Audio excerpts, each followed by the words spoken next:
Don't trust me.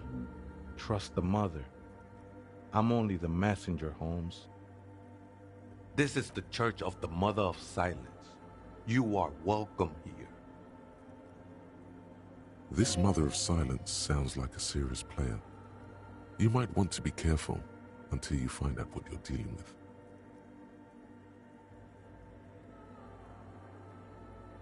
¿Other spooker? Oh, esa viejita es muy estudiosa. Don't know, Holmes?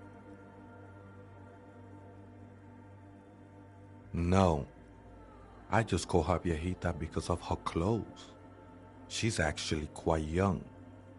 Or maybe not that young. Age is just one of the many masks we wear. That's what I said, Holmes. Don't really follow her comings and goings. Just see her typing on her computer now and then. We got this. I'm afraid not, Essay. You just have to wait until she comes back, or search through her radio computer. Never known myself to be a crab. But if that's the name you got for me, I won't stop you from using it.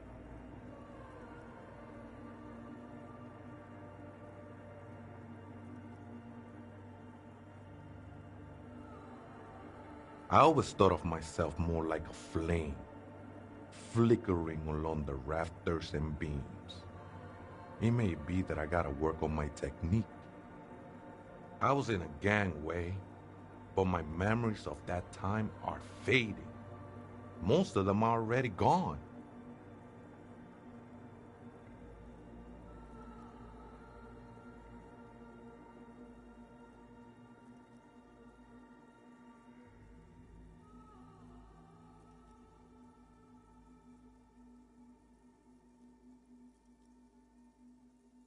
Nah, Ese, it's not like that. Best thing that could happen to you, losing your memory. Do you remember your name, sir? Tiago's my name, but those syllables don't mean much to me these days. A name isn't just your identity, but also, so to speak, your place amongst your fellows, your place in the world. I ain't got no use for such a place anymore.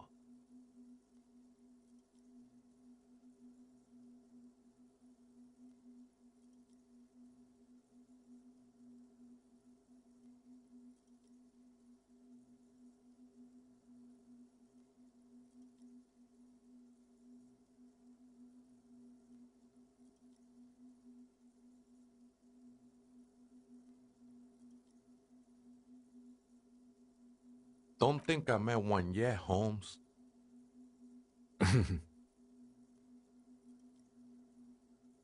That was him suppressing the chuckle. This is a special place. There's a perforation in the world up there, a way out into nothingness. This church was built around it for purposes of veneration.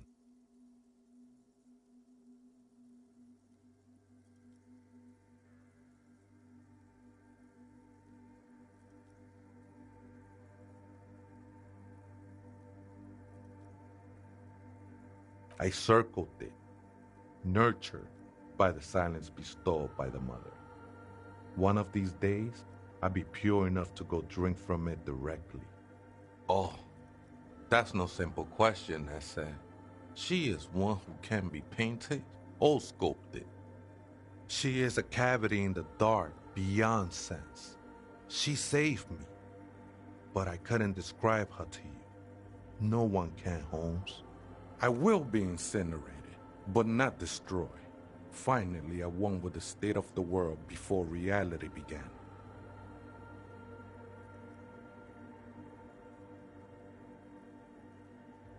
Hard to say.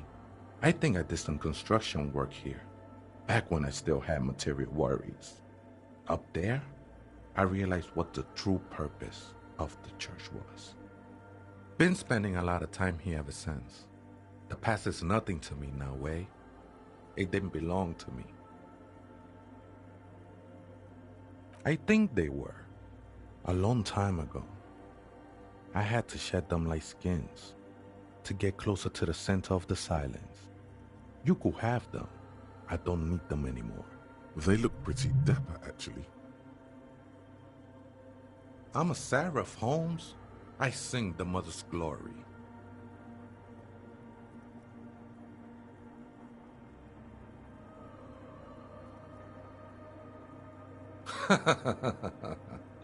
I don't mean literal singing, Holmes.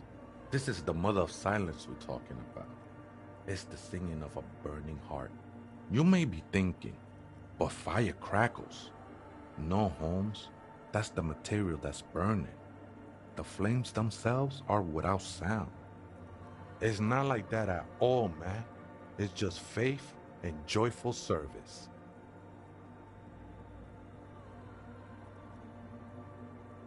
I heard that before, Way, and I know I can't convince you on the spot.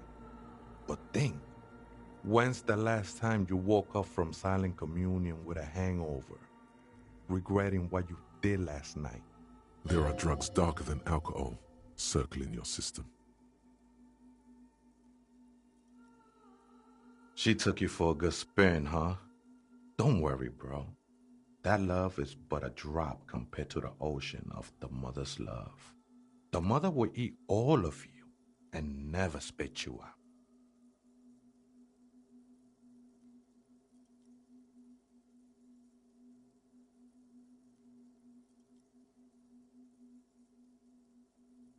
I know it will take time. Don't sweat it.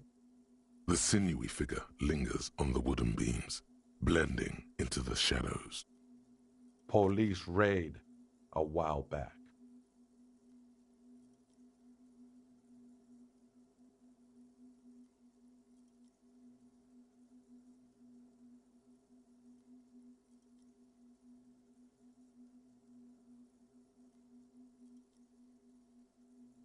Did you witness it?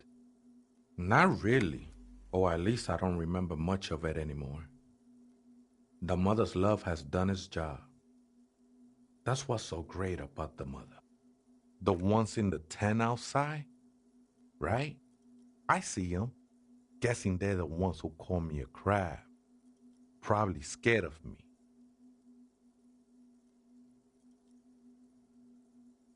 Why not? They wouldn't bother me none. I'm usually way up there, imbibing. Ain't no music on earth that can reach where I go. Might even be nice to have some company. He said that in spite of himself. He's more attached to the human than he'd like to think.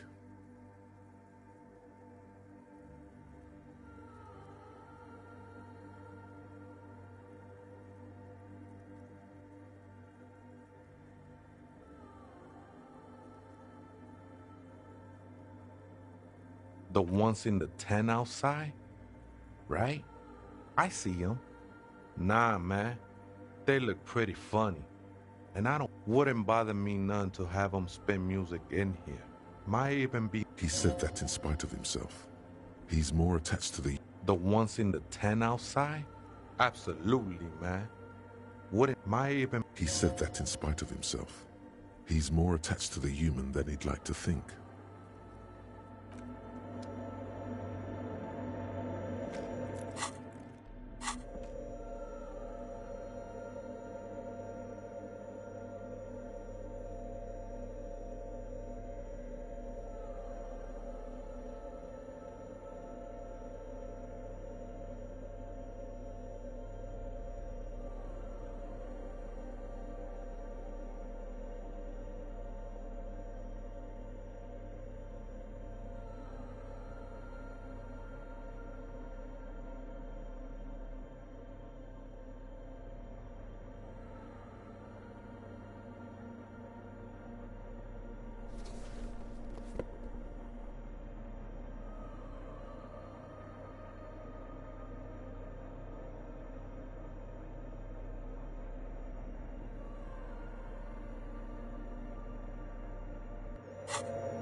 A machine stands in the corner, watched over by the figures on the stained glass window. It's turned on and quivering with soft electricity. Another radio computer. And this time it's already turned on. These machines sometimes harbor traps, he thinks. Alarm systems and the like. Let's be careful. We should leave. I doubt this place bears any connection to the case.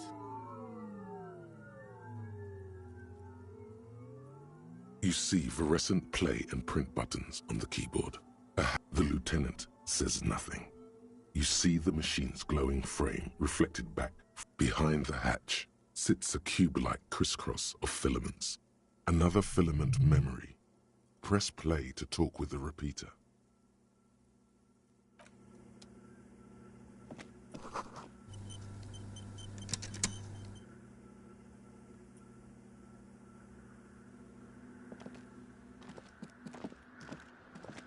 In white, silver, and apricot faience, the young mother of humanism stands above you.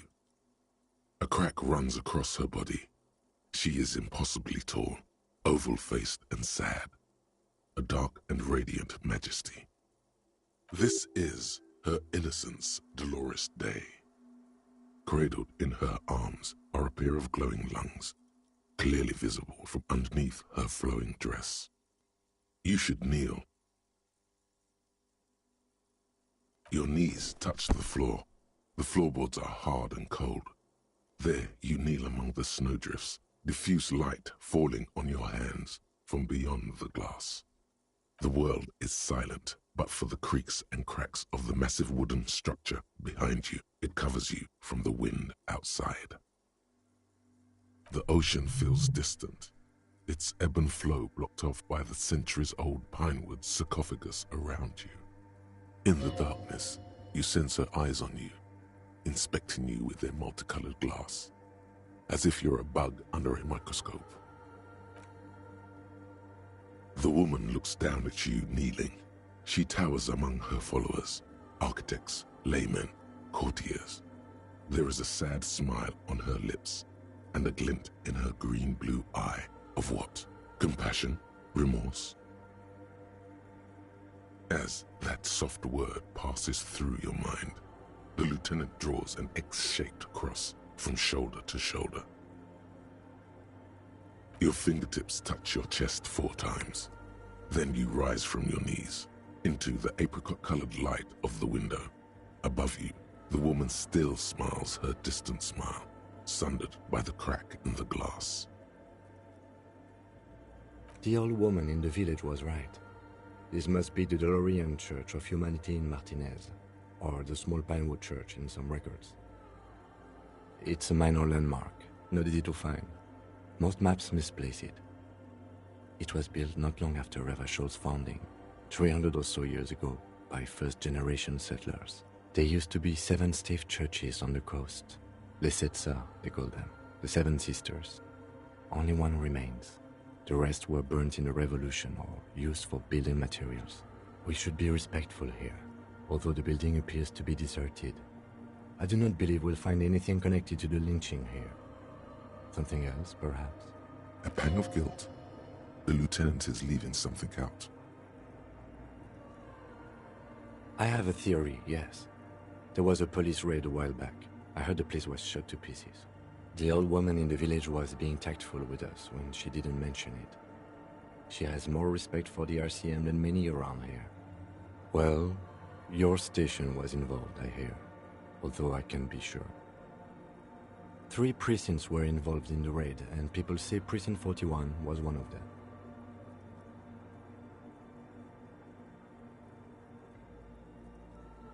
I am pretty sure it was a clandestine operation. I don't know anything more about it, why it was conducted, or who participated. I try not to pry into extra-district matters. Good luck. You will not get information on a confidential operation from your station secretary just by calling. If you really don't remember, it might be better to keep this one forgotten. It happened a while ago. It's unimportant to our business in Martinez now.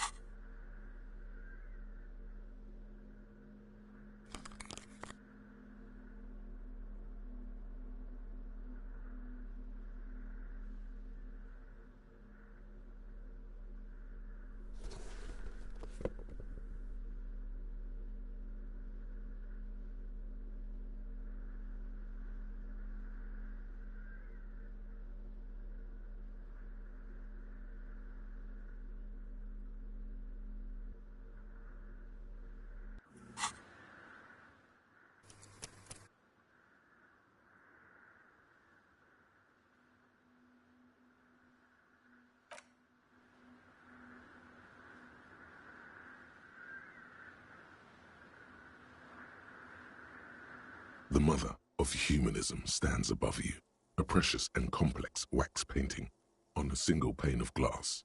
A crack runs across the leather. Despite the damage you've done to yourself, the title appears lodged in your hippocampus. This is Her Innocence Dolores Day, the innocence of humanism, internationalism, and the welfare state. Perhaps the most famous human being ever to have lived. No amount of Commodore Red can wipe her sad smile from your brain thing. It has survived the deluge and haunts you still, and will haunt you forever as it haunts all men. The highest category of historic individual, an embodiment of the world spirit. In a way, an innocence is elected to office by the founding party, a precedent that has taken place a mere 6 times in the entirety of history. The legal system of the Real Belt is built from the ground up to accommodate innocent rule should it coincide with our time. An innocence is infallible.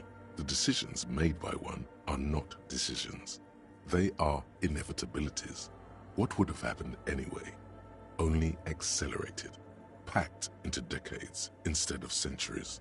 An innocence is a continuous, compressed event, a sacred human being. It is an honor and a glory to live when one is in office. No, we are alone. 300 years ago, in the wake of the discovery of this Isola, the Insulindian, by explorers from the continent of Muindi, she is, among other things, the innocence of inter-isolary travel and the connected world. Many things, you know she was a woman of the court, the wife of an influential Marchese, and eventually the principal advisor to Irene La Navigateur, Queen of Suresnes, modern-day Sir Laclais. Also that she was gorgeous beyond beauty. Draped in ancient sadness. Are you sure you want to remember this bit of historic trivia? Standing under a long, slender form like this, dwarfed? The past is a silo of sadness, fermenting. You should keep away. Terribly, women of the court were expected to play both contract bridge and chess sufficiently well to prove an interesting challenge to a man. A simple grasp in matters of philosophy, theology, and science was encouraged. She was, by all means, a kept woman. She made the most of her position in the antediluvian court, a court visited by the most prominent thinkers and artists of the day. In secret, she was becoming the era's preeminent philosopher of the state. A scalpel, a piercing gaze. She was an almost preternaturally magnetic and intelligent individual. To her contemporaries, she appeared out of time, a messenger from the future of the species.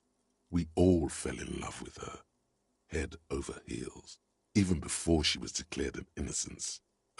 It was on her advice that Irene La Navigateur sponsored a number of voyages into the Pale, a costly, often tragic endeavor, ultimately vindicated by the discovery of the new world, the piece of reality you're standing on. She was crowned 2 years after the first expedition returned, setting in motion what is widely considered the greatest era in history.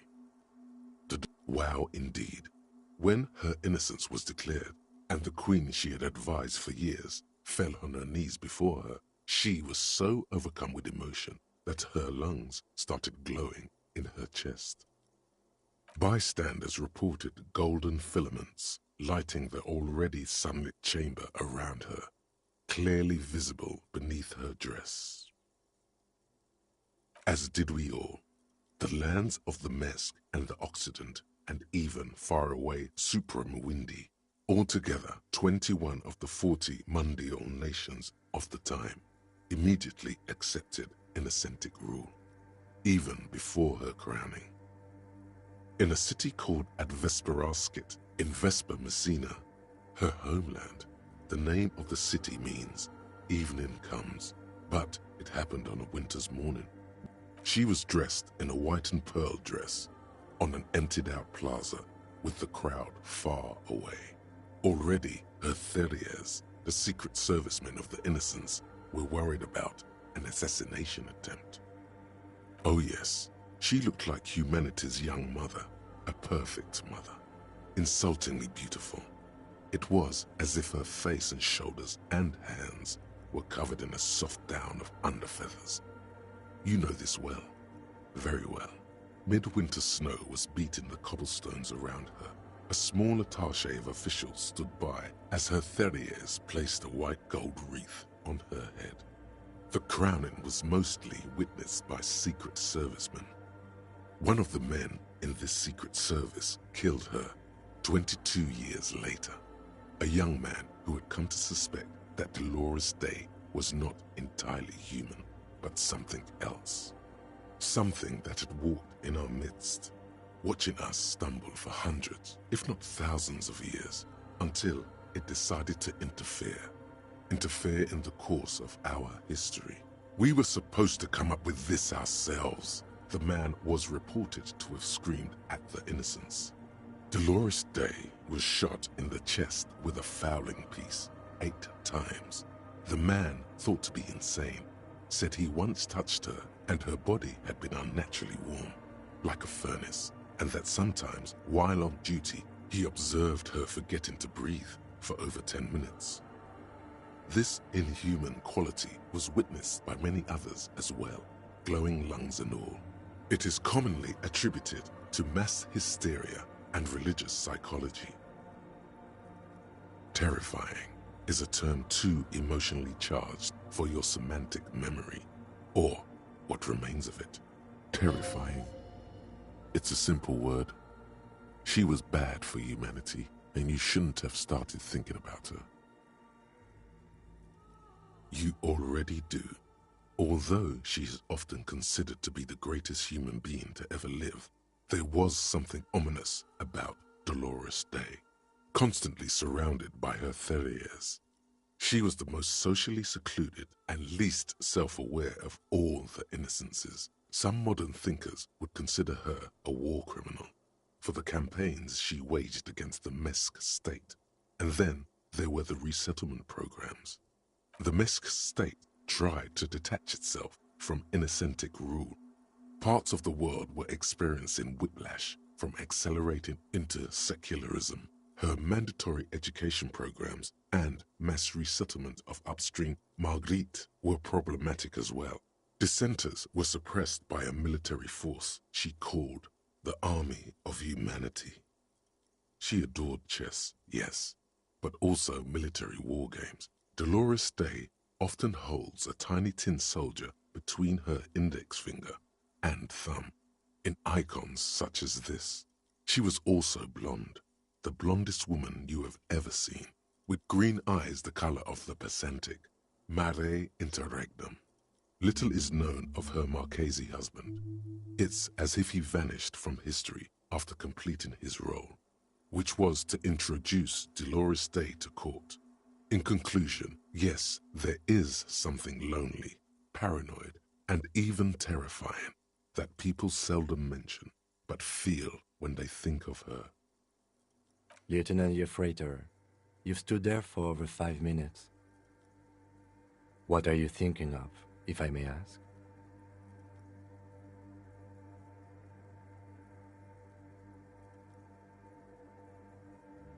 That she is. A great sacred piece. I wonder what we are doing here, however. In this church, I mean. The coast in general. We shouldn't linger. This isn't a good place to get lost in.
mother of humanism stands above you, a precious and complex wax painting.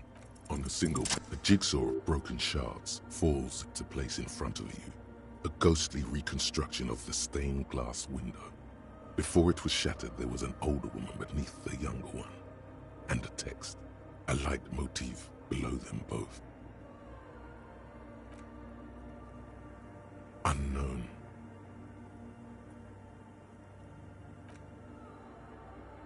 The escutcheon on her throne says, Irene the Navigator. She is depicted as an older woman wearing thick-rimmed eyeglasses, holding a golden Reichsapfel in one hand and a scepter in the other. This is the queen her innocence day advised.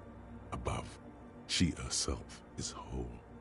Small figures of wise men, common men, worshippers walk up the stairs to stand at her feet.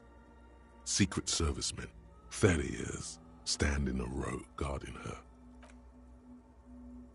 Below both women, in luminous black letters, Après la vie, mort. Après la mort, la vie de nouveau. And then, along the left side, Après le monde, la gré. Après le gré, le monde de nouveau. Death, life again. After the whirl, the pale. After the pale, the world again. This exaltation is common in Dolorian sacralism. In the early years, it was even incorporated as the RCM slogan. No more, however. Justice, union, prudence, and force.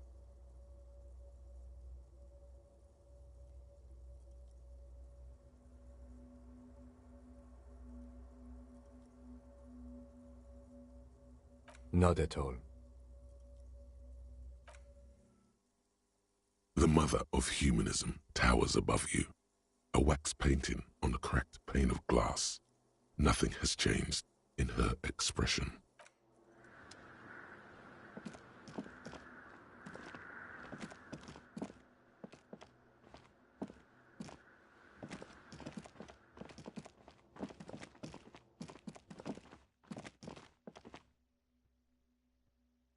Right.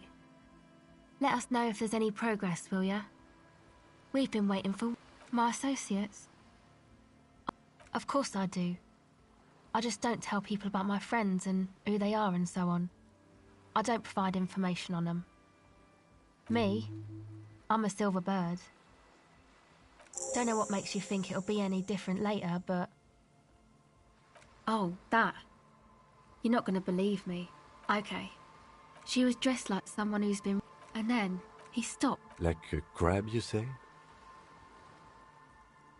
You saw him? Does it mean that you went in there?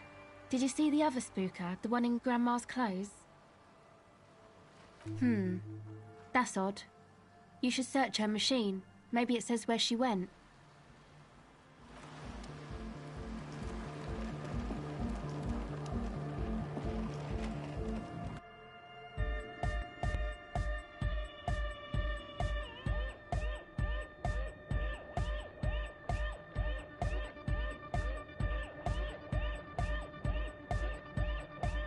The young man. This is hardcore. Hardcore is internally coherent. All core. All He furrows his. hard. Is it though? But is it? Feels like you should reply with the very pinnacle of idiocy here, so that things get totally transcendent. Under the radar. Hi again. So, how are things going? And? What happened? Oh, man! Who is he? What did you think?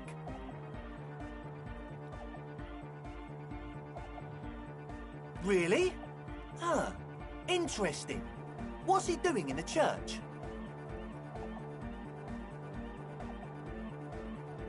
No matter.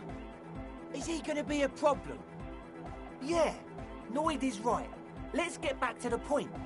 What? These guys will never catch him. You will never catch him. There's nothing to do.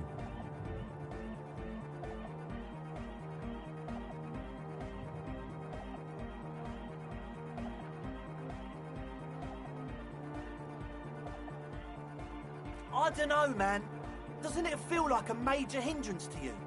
A spooky guy climbing around when all the guests are trying to have nice, friendly hyper time?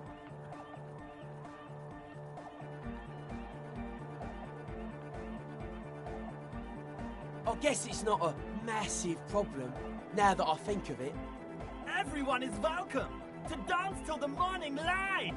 Yeah! Maybe. I guess we'll figure something out. Okay, but what about the other spooker? The one in Grandma's clothes? But she's in there somewhere. Has to be. Have you tried investigating the machines? Anyway, do let us know if you see her.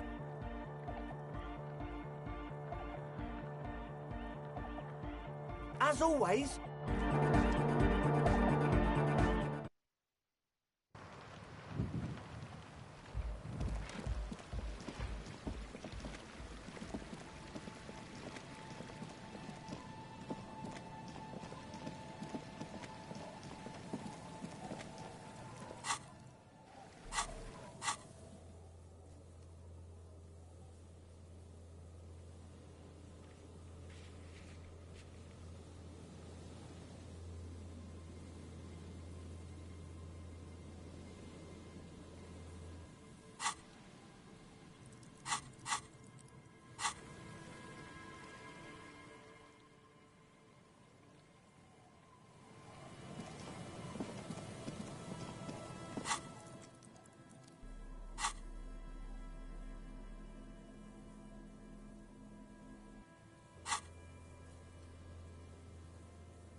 The worn map features your thing finally. For a more detailed view of the map, go to your journal and select the Map tab.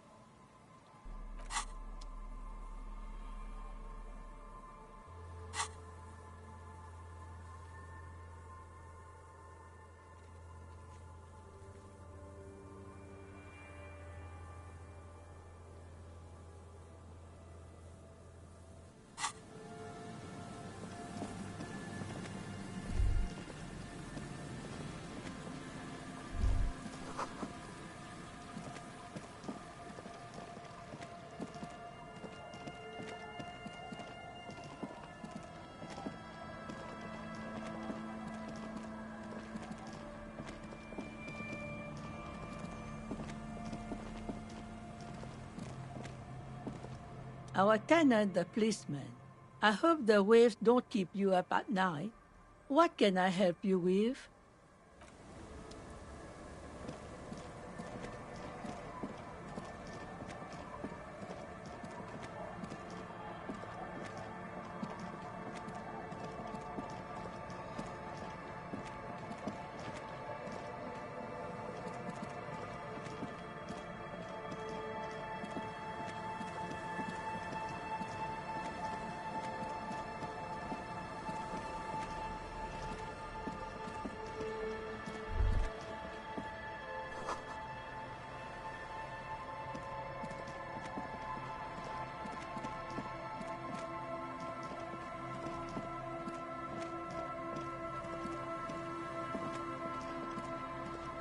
A familiar apparatus light.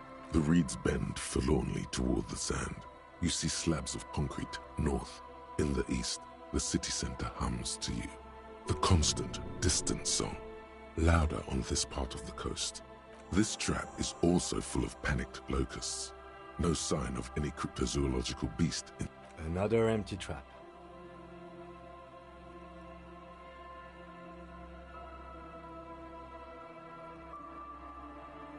Always up for a good jog. Otherwise, would I still be on this case with you?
Nothing has changed.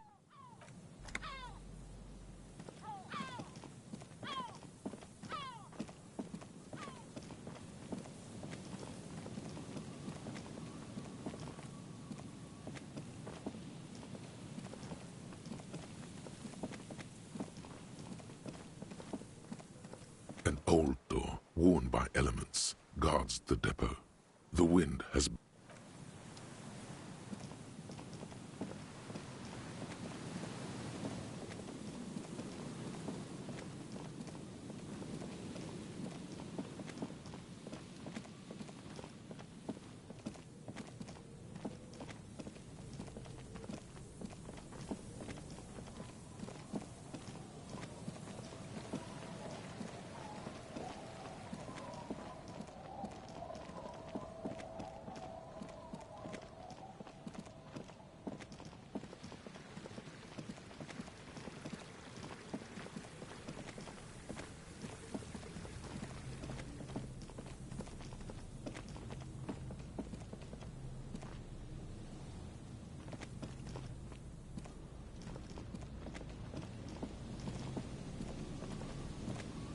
This is the trap.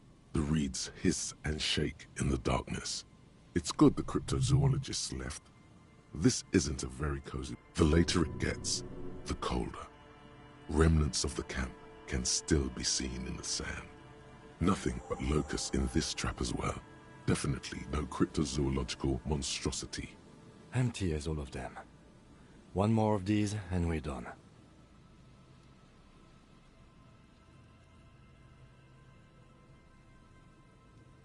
No, I'm fine. I didn't mean to complain, it's just...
Hello.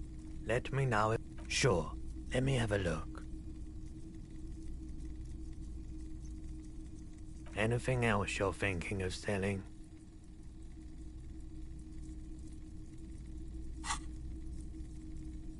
Another time, perhaps.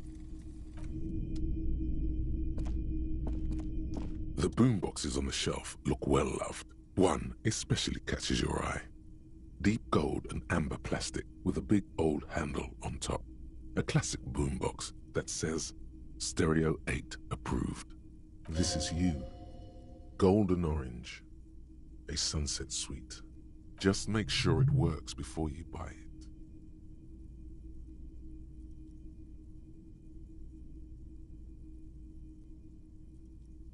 Is the Harman Welshie W2. Made in Vespa. Designed in Seoul. Plays all reel-to-reel formats. 2mm, 8mm, 12mm. It's even got a little radio in there. Absolutely. I've tested each one myself with recordings of speech. Found sounds and music from a variety of genres. If police work means playing tapes, sure. You can use it for that. Or any other time you'd need to play a tape. And here you are, quality sound reproduction on the go. It'll play anything, wherever, turn any tape into a conversation of sounds and shapes.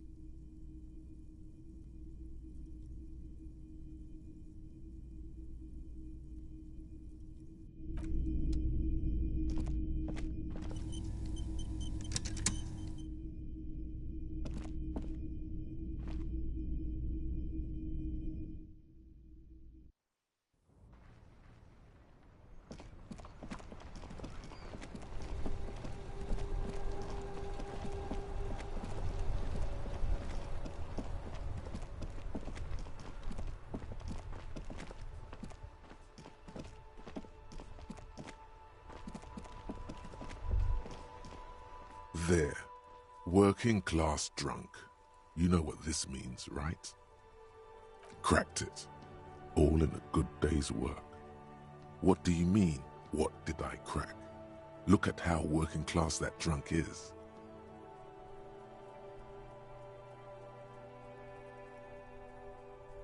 No, it's not.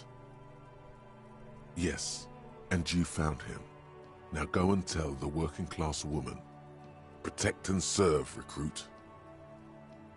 There's no need for champagne when there's honor, recruit. Go.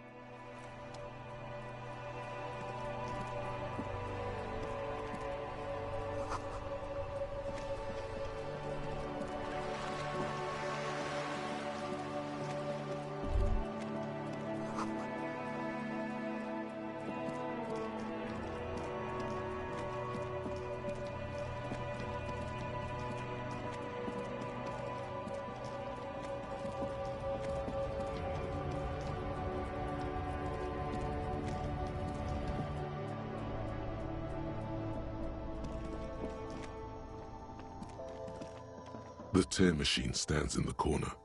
A sign says, 1 bottle equals 10 cents. Your bottles clunk into the machine.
Behind the dockworkers, a ceiling-height window.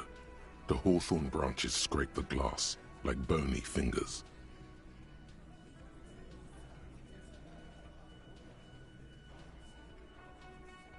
There's a little slide panel up there to let some air in. No need to open it in spring. It's still too cold outside.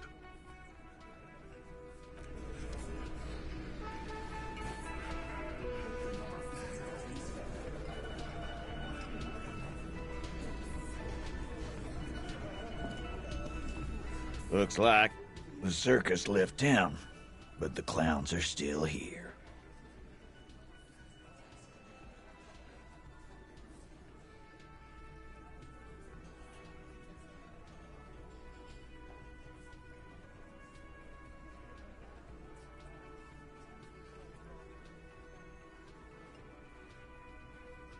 What are you talking about, madman? There's no 8th Hardy Boy, there's 7 of us and we're all here.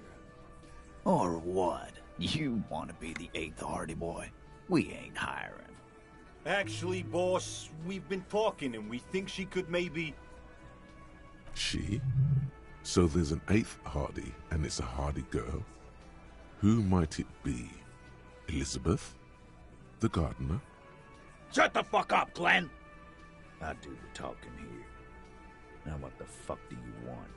So let me get this straight. There is an 8th Hardy Boy. It's a she, and you don't like us talking about her? That's right. We're not talking about this. This is a private Hardy Boys matter. Nothing to do with your shit. And you're not cops here. Don't go digging around if you don't want a bullet in the back of your head. I'm watching you. Good. We are all watching each other. Officer, your question. There's no point in pushing it further, he thinks. This is already a victory. We'll learn more about this 8th Hardy sooner or later. Yeah. By friends, you mean his squad mates from Crenell. Wouldn't want to beat up his grandma. Nervous, snickering. There's a rush of adrenaline present. This is what happens if you take the law into your own hands. Other people start doing it too. Let them come. The Hardy Boys are right fucking here. You heard the man. Right here. We're armed. We got the whole district behind us. And Glenn. Glenn is fucking crazy. Yeah. A well-oiled murder machine.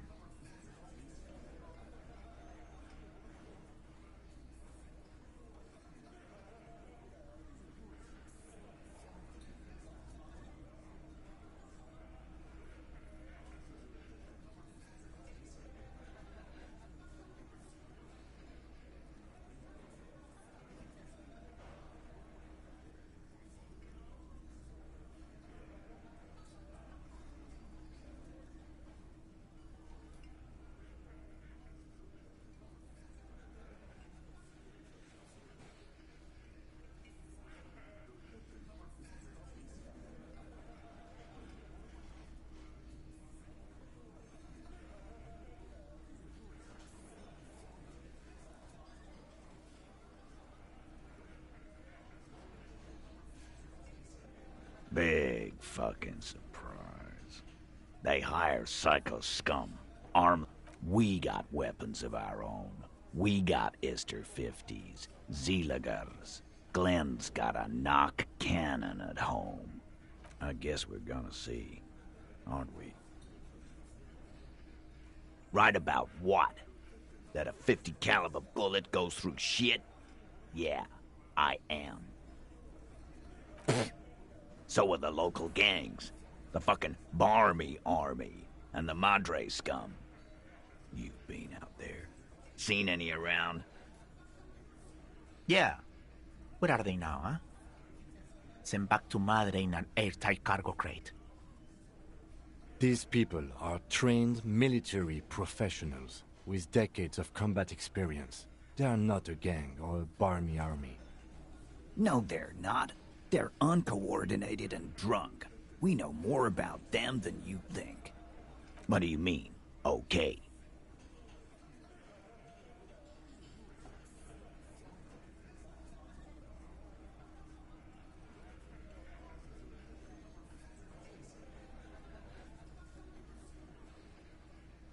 Yeah, just try not to get in the way when the whoop-ass flies open.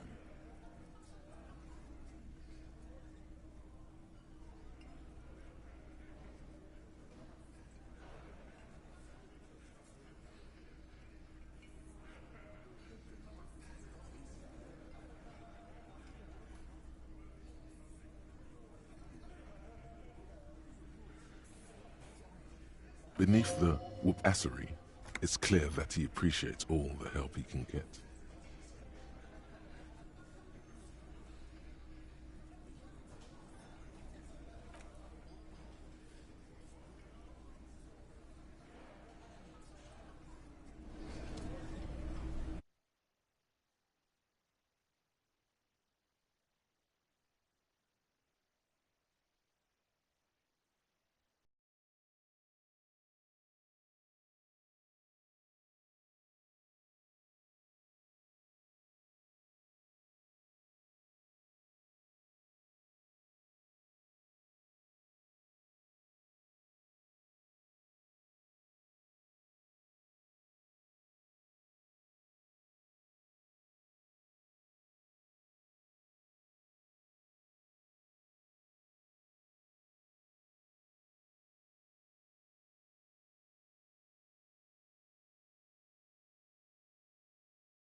Oh, hello, dear.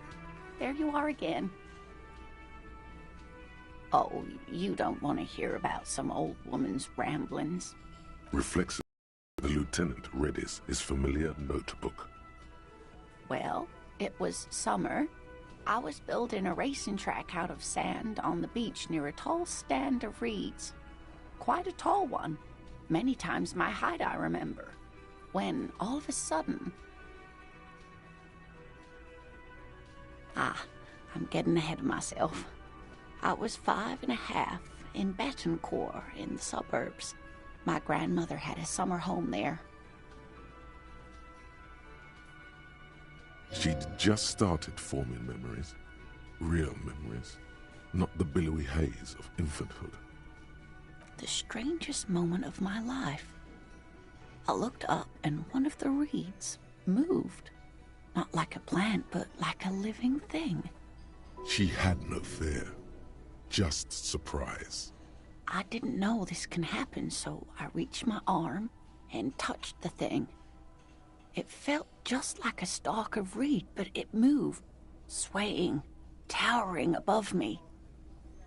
After a while, 20 seconds, I tried, but I was only a child.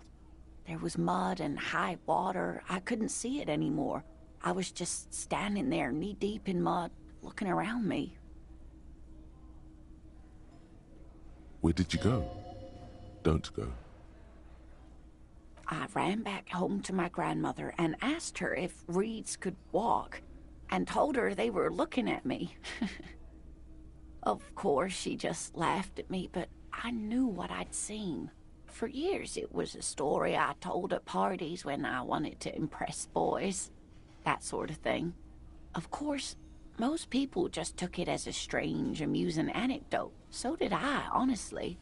But then I met Morel. We were on our first date when I told him my story.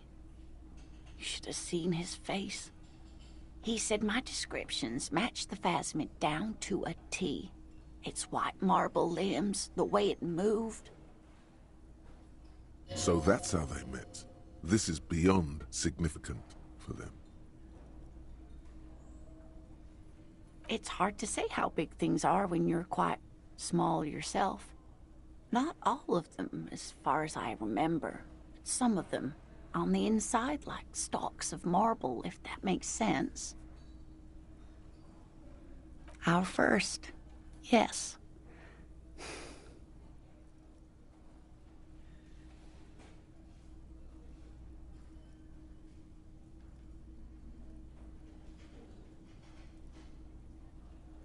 You're welcome, sweetie. I do appreciate the chance to relive it whenever I get one. It was just... such an impossibly sunshiny day. So... And she could get up and walk right into the reeds on her own. Into the mud. Anywhere. Goodness, how is he? Did he say why he hasn't returned yet? He's fine, ma'am. As we had suspected, he couldn't get back earlier because the water lock on the canal was broken. Now he's just finishing up some work. Oh, yes. That's my Morel. He's bound to catch a cold staying out there for so long. But I am so relieved to hear that he's okay. Thank you for putting an old woman's heart at ease, if even a little. You haven't, however. There are dangers out there. Our aging body's foul. Her heart won't rest until Morel is safely back with her.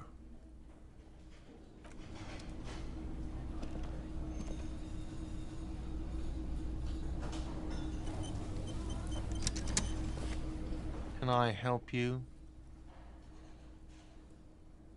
What is this thing?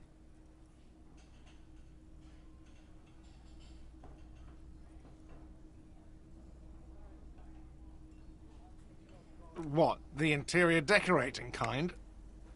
You know, I'm sorry. This is actually a nice bird. A competent piece of taxidermy. I can fix it to the plaque and have a new bird in the establishment, I guess? So, I don't know. Thank you. I'm gonna go with thank you.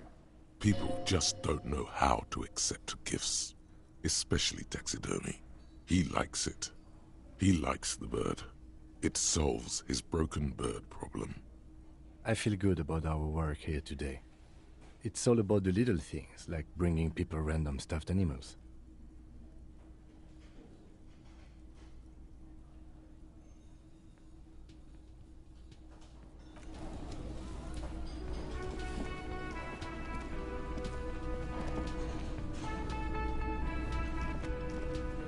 Again?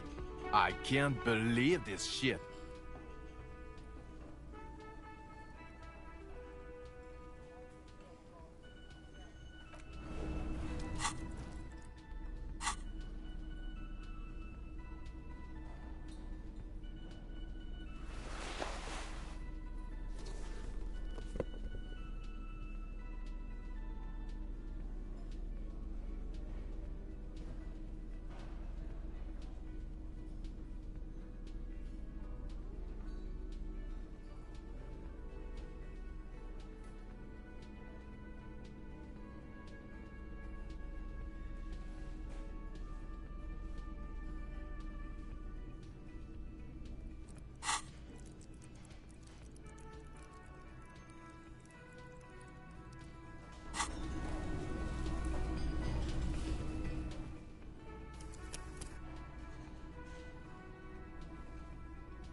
Again? I can't believe this shit. You know what it is. It's like the two of you know each other. Oh, I definitely know you from somewhere. Another life. Yes, from another life. A different life. Maybe the life of a police officer belonging to the ranks of the... To what station do you think you would belong in this alternate and totally fictional reality? Okay, that's plausible. That's entirely plausible. Now we're really getting somewhere. Somewhere good.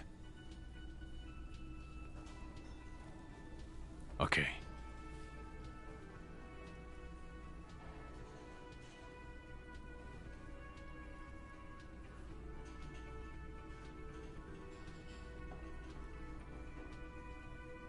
You're not going to believe this, but police officers.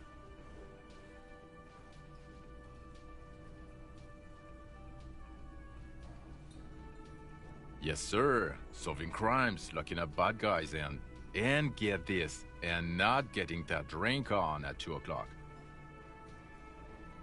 Just some regular boring motherfuckers in suits and uniforms. Nothing spectacularly extravagant like you, the far-out son of Lang. Let's be crazy. Let's say you and I are partners. How's that for a thought experiment?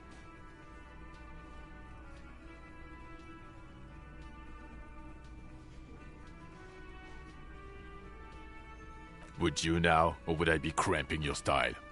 Never mind, partner.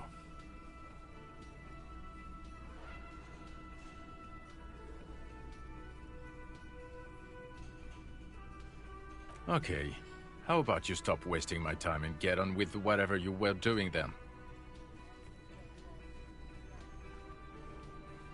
Oh, it's you, you eccentric genius. I mean, with your unorthodox approach to police work, it has to be you. Not even a little bit. It's an urban myth about an officer who is so far undercover he can't remember who he is. As I said, just an urban myth. You are not the son of Lang. He's trying to protect you from further rough handling, dished out by the sunglassed man. Oh, no. You see, I enjoy watching other, better cops solve crimes. And let me tell you, it's been quite a privilege seeing you work. This isn't helping.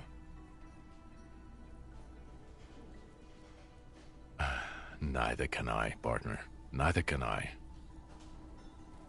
It's a mere second, but it feels like you saw something. A gram of compassion in that sadness. I'm not getting involved in this. It's not my style, he thinks, glancing at the man in sunglasses and the woman beside him. Oh boy, they're mad at him. No wonder. He just doesn't recognize them. About what? You don't look like a cop. You know what you look like?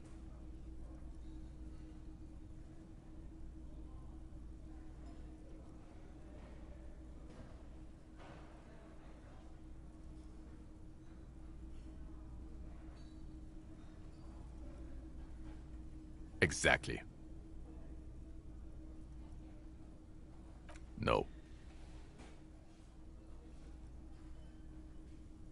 Cause it's not my job. Why don't you go and fucking do yours and solve this damn hanging?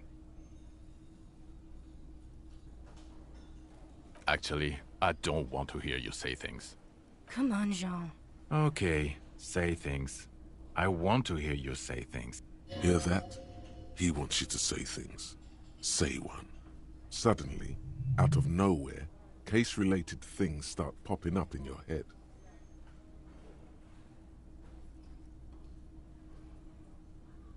So, do you know who hanged him? Yeah, I can see that. I don't know. Why are you? Oh my god, there's more. You want something more? What is it?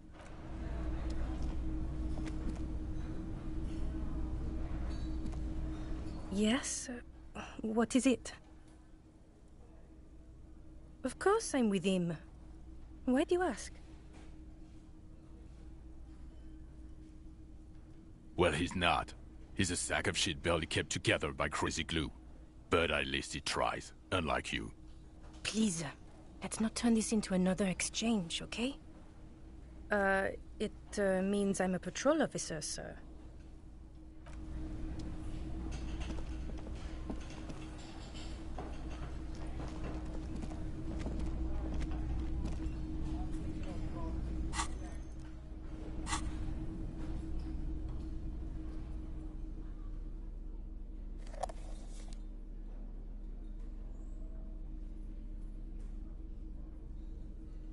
The portal reel is just what you needed. You press the large button marked Commencer, and the tape starts spinning. There's a small delay before the song starts playing. Then the organ starts playing a simple, melancholic tune echoing in the hallway. A lone singing voice joins in, telling you about the tiniest church in Cessons, surrounded by even tinier yard. You almost feel the seaside mist on your skin. It's mega sad. Within seconds you know, this is the one, the real shit you've been looking for. The one you trust your room to that Claudia told you about. Perform it. A click, then silence for a bit. Then the tape stops spinning.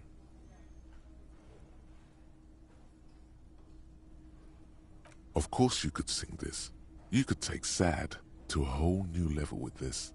And you already know the lyrics since you've listened to it like 1,000,000 times. Yup, they're all here.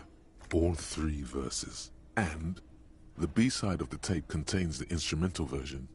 It's like the world itself is telling you to do it. Gart, you have to convince Gart to let you sing karaoke in the whirling. After you've won him over, you can express yourself. Let the pain out. Make everyone understand. The lieutenant looks at you as you remove the tape.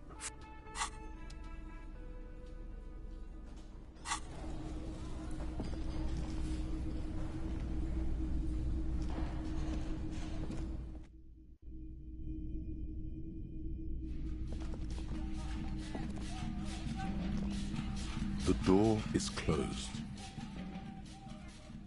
This door can open.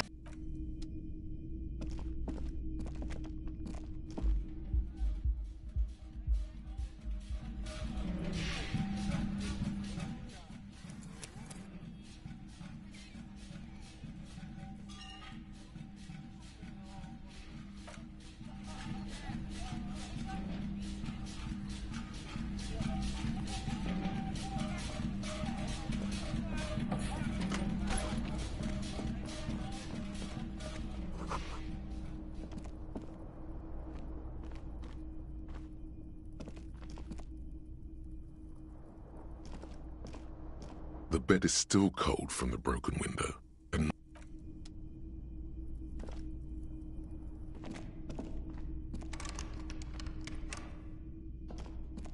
A mirror hangs on the bathroom wall. It's barely covered in steam anymore. It's your face in the mirror, adorned with the expression.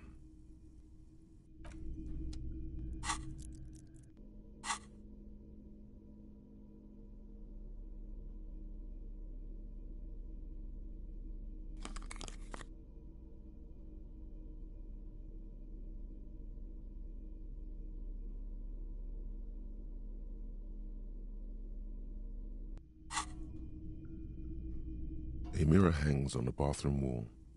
It's barely covered in steam anymore. It's your face in the mirror, adorned with the like the rest of you. It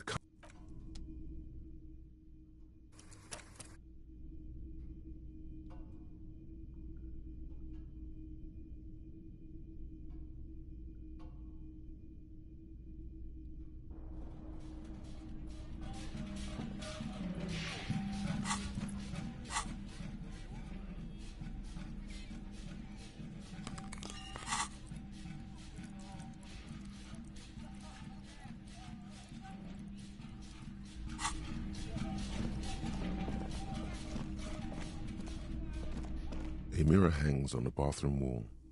It's barely it belongs in the new, the third decade of the current century. Enough time had passed from the failure of the revolution that, for a fleeting moment, free market economy seemed like the ultimate, uncontested way of life for our species. Things were good. It was smooth sailing. People made gold and champagne-tinted interiors and facades to suit the times, calling this the new style. But more importantly, disco happened. Forget about ostentatious orchestrations. For Revachol, your city, that meant only one thing. Guillaume Lamillion, out of the dazzling swirl of disco music, in an open-air boîte de nuit somewhere in Revachol West, Guillaume's blonde mane appeared on the screen. He sang some bullshit. Then he made the expression.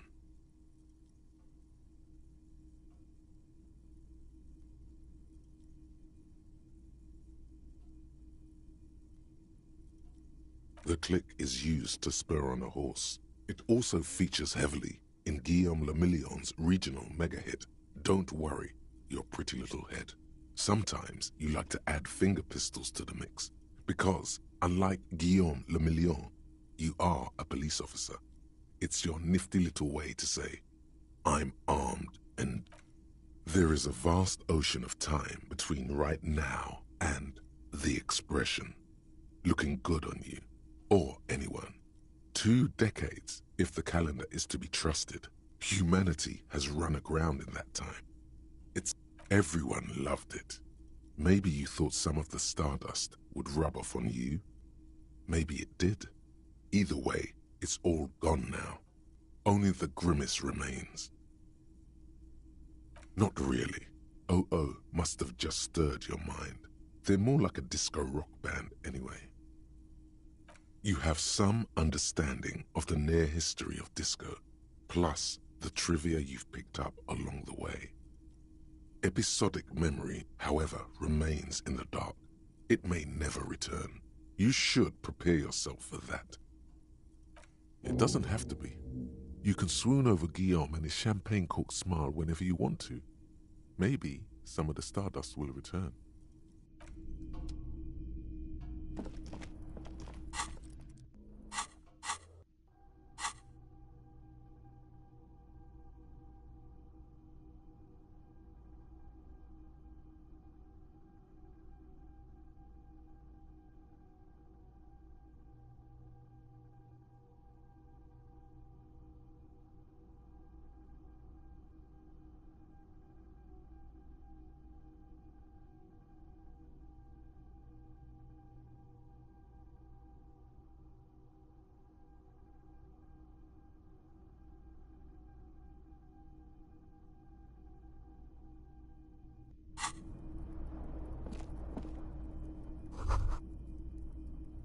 Kim also tries not to look at the pile of taped viscera on the carpet, or the weird suitcase on the hat rack, or the potted plant. The man is finding it hard not to trip on the tape and not to send any of the bottles rolling across. Where unidentifiable sludge makes it hard for him to breathe.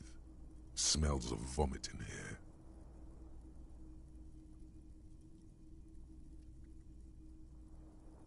No problem, officer.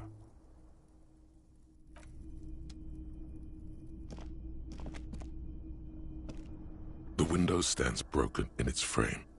You see some lights.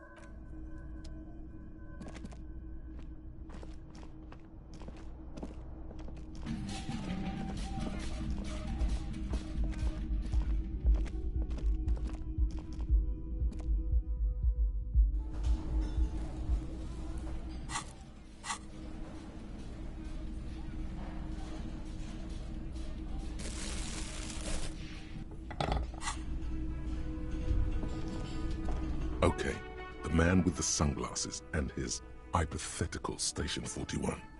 Weird, right? There's something missing here. Something you can't put our finger on. You know what? Just ask him. I know it sounds crazy. Yes, just cross it off the list.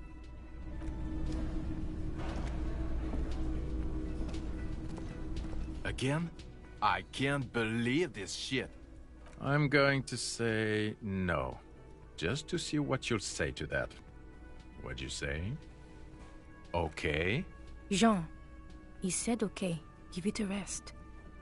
Okay, I was clearly wrong. He is a firefighter, male nurse, animal control agent, something of that kind. Not a cop. Go on with your cop work.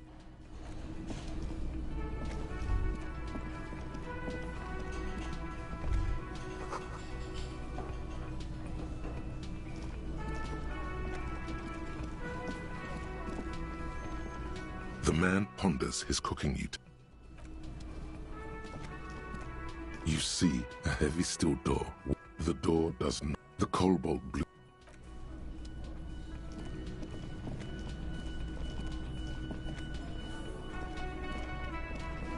Hi again, gendarme. Bye-bye, gendarme.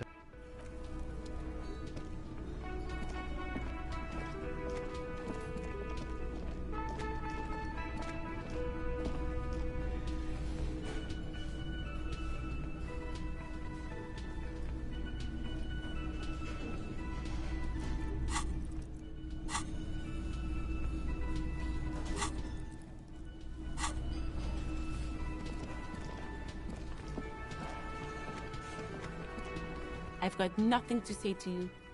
Why I am not. You could be, Liz. You could be anything. You could even be a model. Even a mod? Glenn, I went to law school. I am an attorney.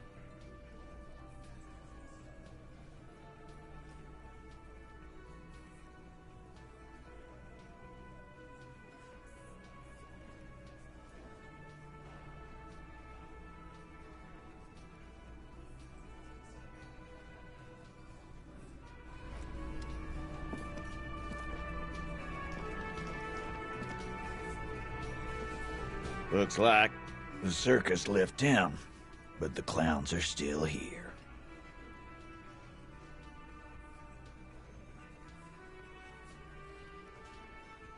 Like hell you have. There is no local drug trade. This place is as clean as a rifle. Go back. We'll do that. In the meantime, did you know that there's an abandoned lorry at the intersection that was used to move raw ingredients for drugs from Terminal B to Jamrock? The person driving it was present at the hanging. It was one of you. We've connected the footprints. Detective, do you want to deliver the coup de grâce?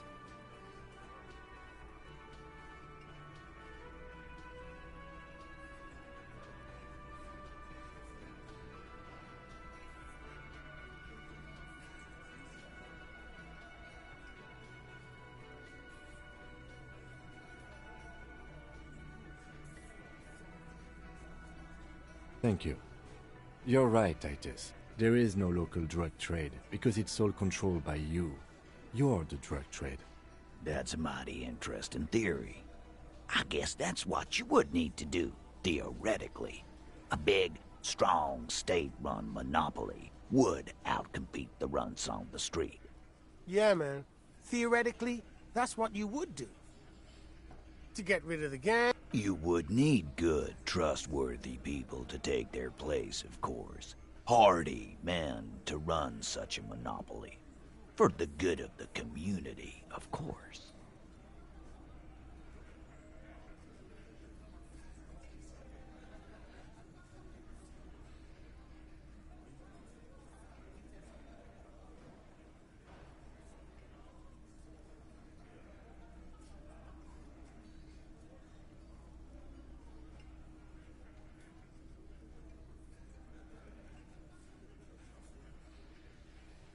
No, there aren't. Some little shit and his dad are doing speed. Who fucking who? The stuff's probably from Jamrock. Whatever you've seen is peanuts. Look at the big picture, man. The place is a paradise. Theoretically, of course. We're just talking politics here. My answer to your drug accusation is... How dare you? Go fuck yourself.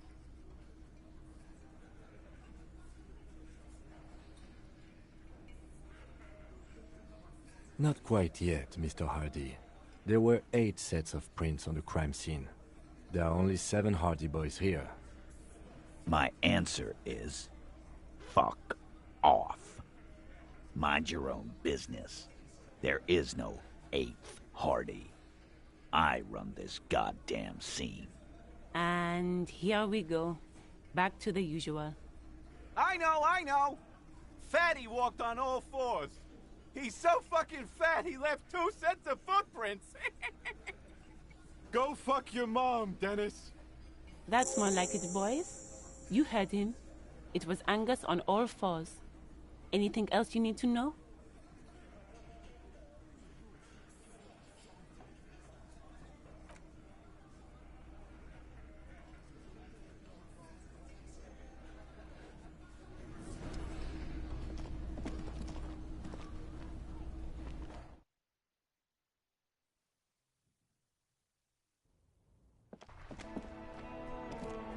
Yes?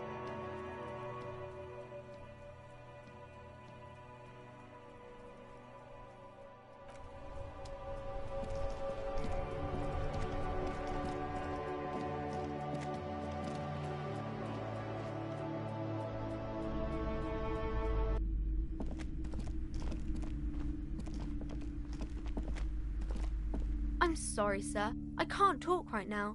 You just can't win. Out of the rain and into the gutter. Math. It's really difficult. Like, really. They say you need it to get rich. Oh, I found something while you were away. I thought this would fit you. Like, thanks for helping out. Not me. The city, I mean. Like a detective does.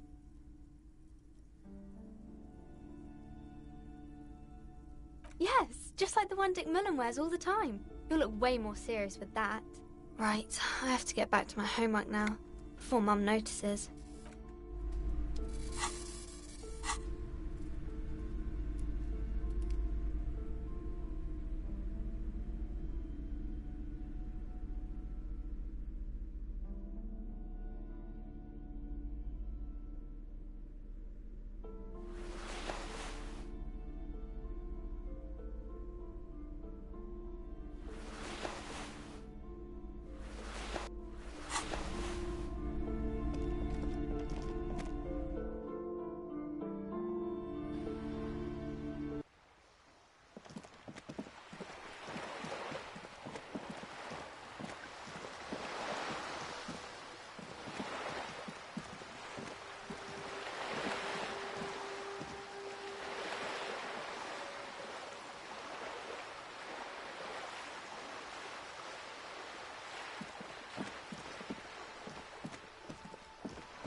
Just an ordinary wall.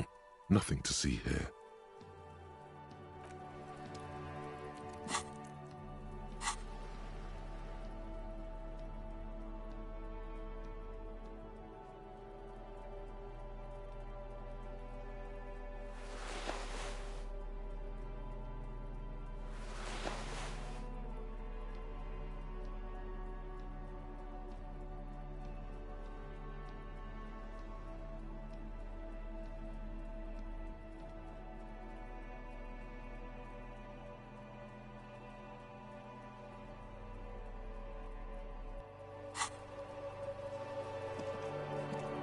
Just an ordinary wall. Nothing to see here.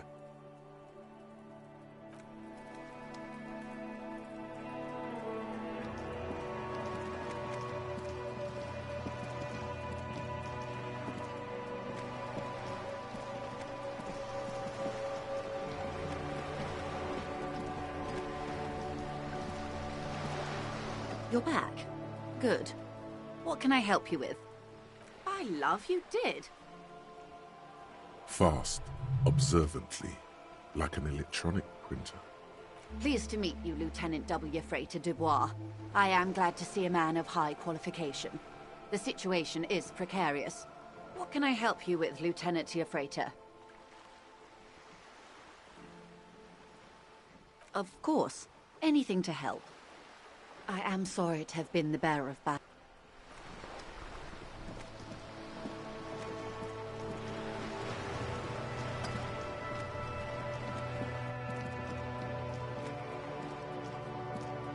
Hello again, officers. Have you come to admire my mural?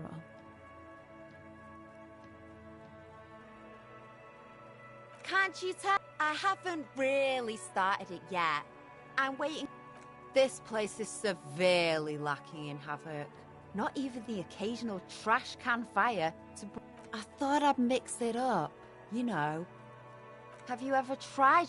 We rarely... She wants it to be something true and Yeah? Thanks. You've lessened her...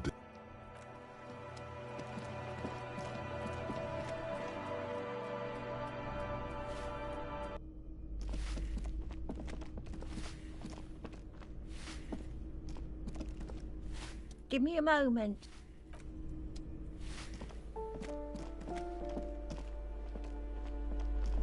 You hear someone, a poor communard. Do you have... Let's go.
The purity of snow always reminds me of the purity of a man's soul, if he's got print.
The purity of snow always reminds me of the purity of a man's... Unfortunately, there doesn't seem to be anything worth...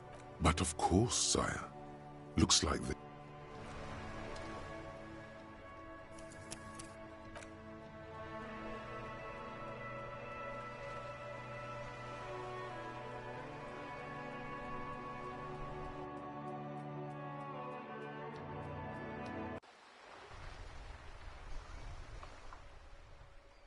The purity of snow always reminds me of the purity... Unfortunately, there doesn't seem to be anything worth mentioning among your achievements. You should resort to good old lying. But of course, sire.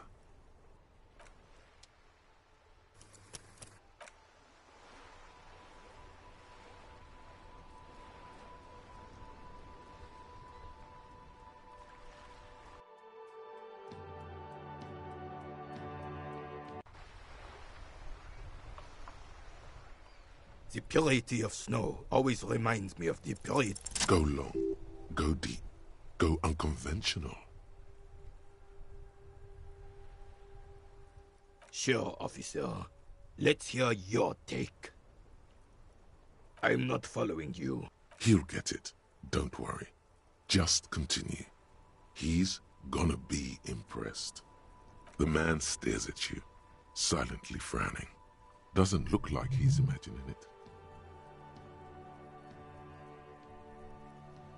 The carabiner crosses his arms and spits in the crater.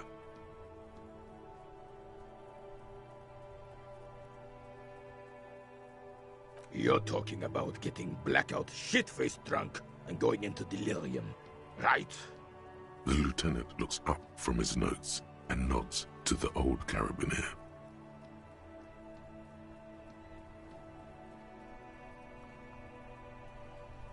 How so, then?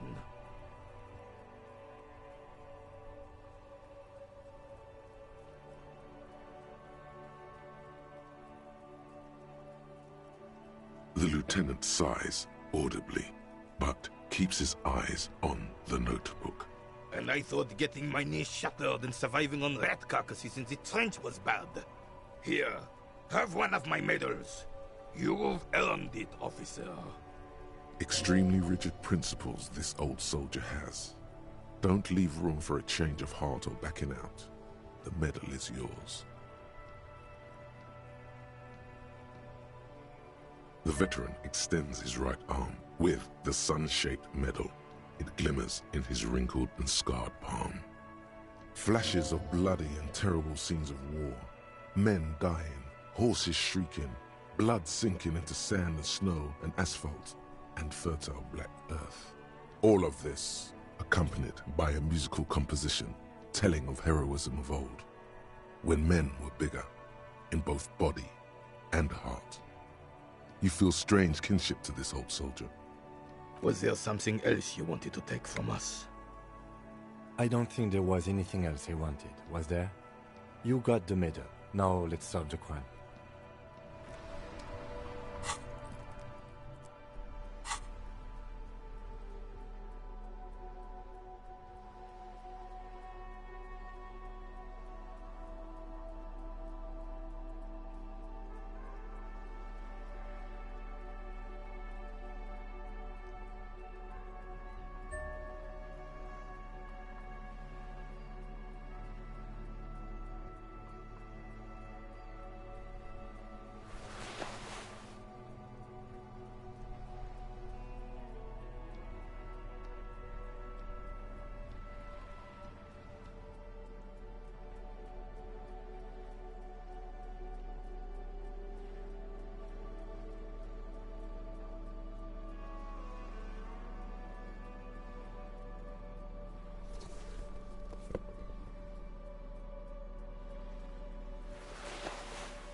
is such a pleasure to see you again, officer.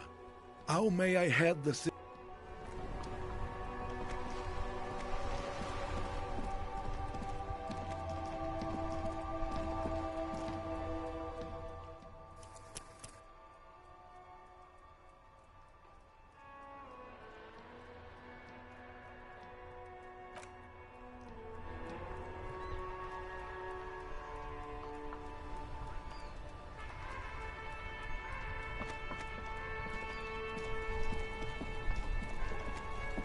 Inside, you see a set of steering levers, a radio microphone, a pull-out toolbox, and the soft glow. As you tap on the gauge, the indicator pin jerks as if startled. It's in the small blue sector, indicating the engine is cold. Next to the gauge is a red switch, labeled heat. Now, that's enough fun with the foldable headlights. I know they are mesmerizing. They're also fragile. I'm not going to turn it on for you again.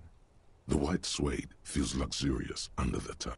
This is Precinct 57. How may I assist you? I'm afraid they're closed. It says here that the library is open from 10... We should try again during business hours. Anything else, Detective?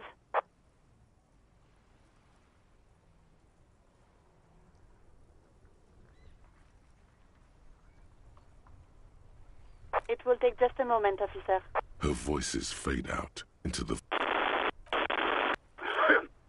Gottlieb, what do you want? He's carelessly chewing on a piece of hard candy.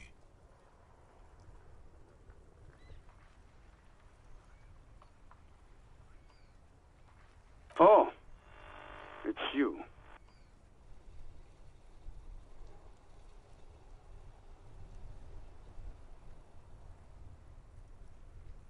With all the damage you've been dealing yourself with drugs and alcohol, I'm not surprised. What else?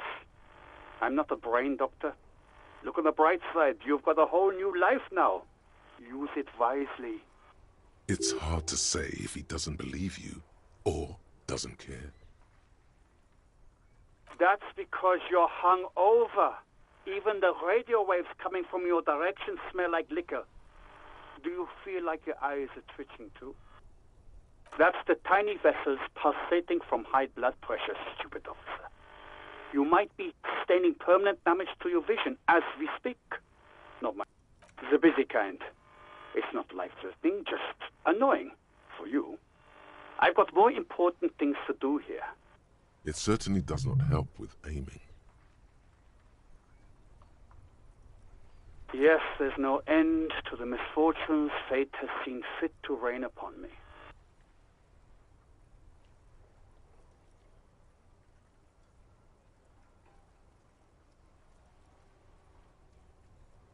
For you, it probably is. I'm counting on my lungs outliving your liver by a wide margin. Not that that's anything to fate. Don't flatter yourself. He's not going to miss you. And you survived it. Congratulations. Sort of. But by God, does it burn in your chest. Even better.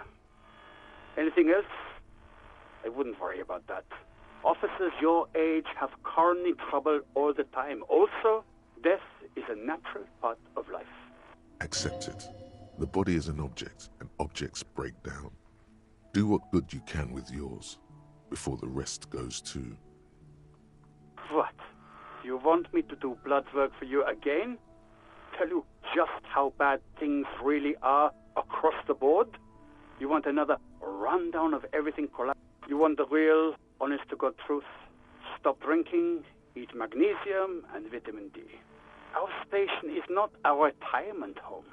We don't have the funds to deal with rock stars past their prime. So it's political. You're being neglected because of political reasons. And no, I don't want to hear a political commentary on the topic. In fact, I got work to do. Some idiot has glued his eyelids shut with cyanoacrylate. It looks like Mactorson. It's not fucking cryoacrylate. It's super glue, Doc. Look, pal, getting pumped and dumped is not a disease. People live through it all the time. You should be happy. That's what the guys say, officer. That some chick pumped you and then dumped you, threw you away like an empty juice carton. Don't take it personally.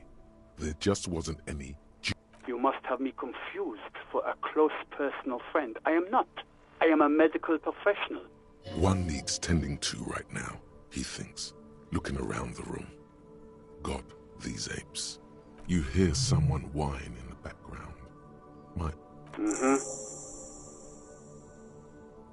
Anything else I can help you with, officer? Just a moment, officer. 10-4, come in, officer. Over. 10-4, sir. Sorry, but I'm under orders to give a negative to request for personal information. 10-4, anything else? Roger that. 10-10, over and out.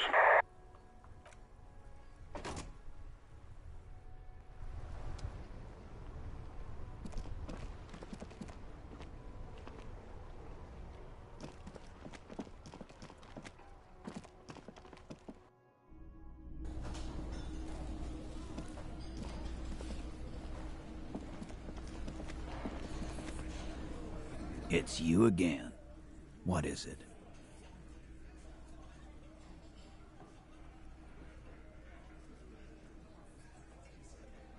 Incriminating. Now that's a big boy word. You mean these boots? We all got a pair. We wore them the night we took the pretty boy out back and hung him. As he speaks, his fists contract, going through the pulling motion again, savoring it. Yeah, we did this. Together. All of us. Until he was goddamn right. No.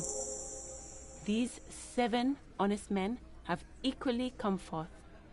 They told you what happened, so that you don't waste any more of your time.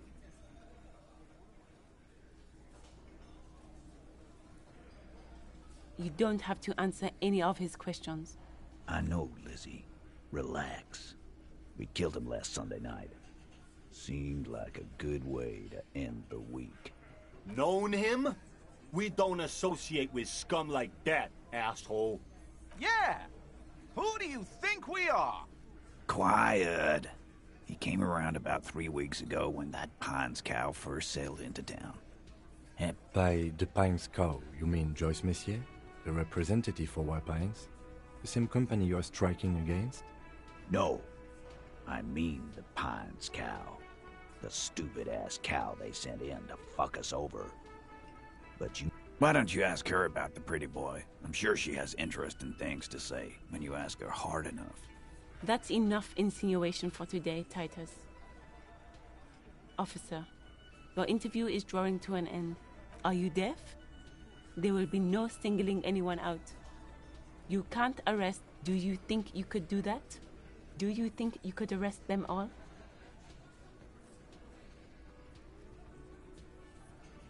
Who do you fucking think does?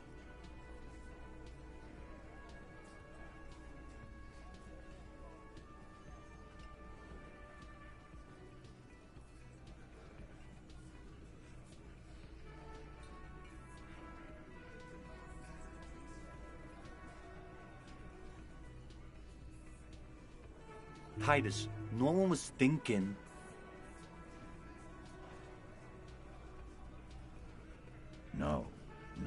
No. Fuck no! The big dick is right here, asshole. You're looking at it. Right. Fucking here.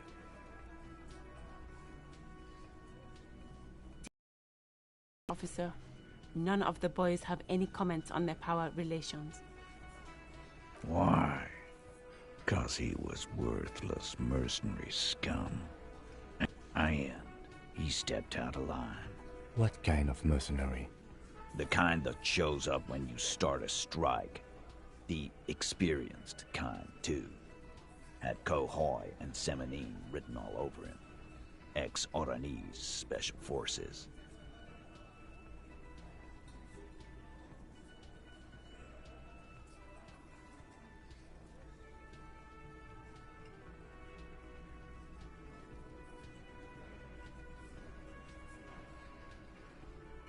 a live grenade. Right here in our bar. This one has a special gripe with him coming here. I can't prove it, but I know he was sent by the Wild Pines. They hire merc shit like that. Story of it. Wrong. He harassed women, raped one, harassed workers, threatened to kill some as a warning. There's slight unease in him, suddenly. He regrets mentioning the rape. To kill us all, if we don't open the gates, if we don't let the scabs in, if we don't bend over. And that was before he started coming here. Yeah, he said it was his favorite joint now. Started coming here every night. Drinking. He grabbed someone? Yeah. This girl's on the mic. A beautiful girl. Young. Gets into the second verse of Lover Lake. The fucker grabs her legs, starts screaming. Show me your cunt! Why don't you show me your cunt? Then, he gets knocked on the head with a wine bottle. Doesn't even fall down. Aren't you fucking listening? My man is talking to you. He took... Yeah, me and Eugene got her out. Aren't you fucking listening? No. You're not getting the name. That's a Martinez matter. And I'm not discussing it with you clowns. We hanged him up by his neck until he got real stiff. Didn't they teach you anything? This is where an autopsy would come in handy. You have to work with what you know. Titus, you don't have to clarify anything. We overpowered him, dragged his unconscious body to the tree, put a noose around his neck, and hanged him till he was dead and steady.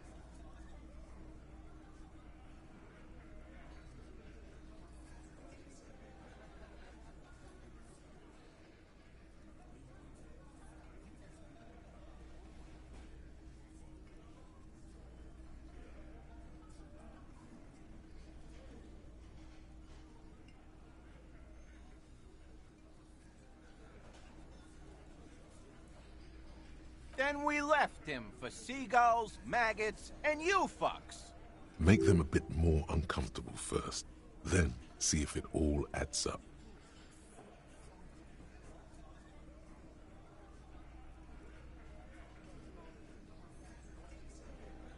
Weren't you fucking listening?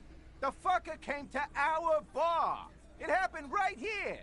With numbers, asshole. How do you think? You're right, Lizzie. No, he hasn't. Not yet.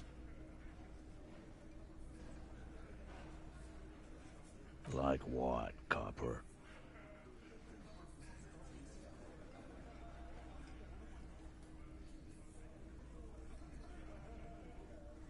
We hang... Didn't they... This is where an autopsy would come in handy. You have to work with... Titus. We overpowered. Then we... Make them a bit more uncomfortable first. Then see if it all adds up.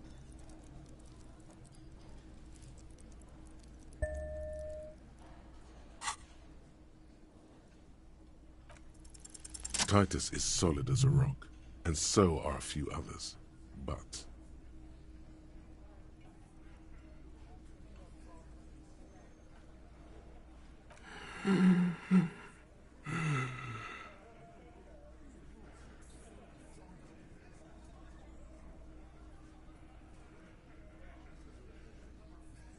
No. Of course he's having trouble breathing. Just look at how fucking fat he is. Fuck off, Shanky. Angus is a powerful guy. Keep your eye on this powerful guy. Sooner or later, he's going to break like a piece of twig. And fuck you, too, Copper. Picking on Angus like this. We're done with this schoolyard shit. His all-muscle comment wasn't sarcastic. He's genuinely trying to look out for Angus. This one is a stone wall. You won't get more out of them about the night of the murder. Like what, Copper? How many people have you sent to the Shays? Ever felt remorse? Chaise électrique is the method of capital punishment in Revachol. Or send them to Reunion to rot. For 20 years. For life. The River Esperance Correctional Facility, a military prison run by the Coalition, dubbed Reunion by the inmates. The origin of the name is unknown.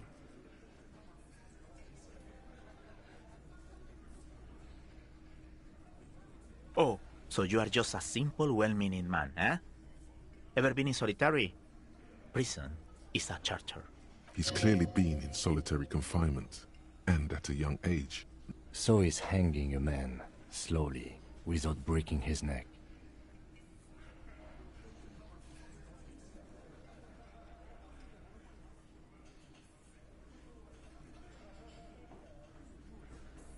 Nothing.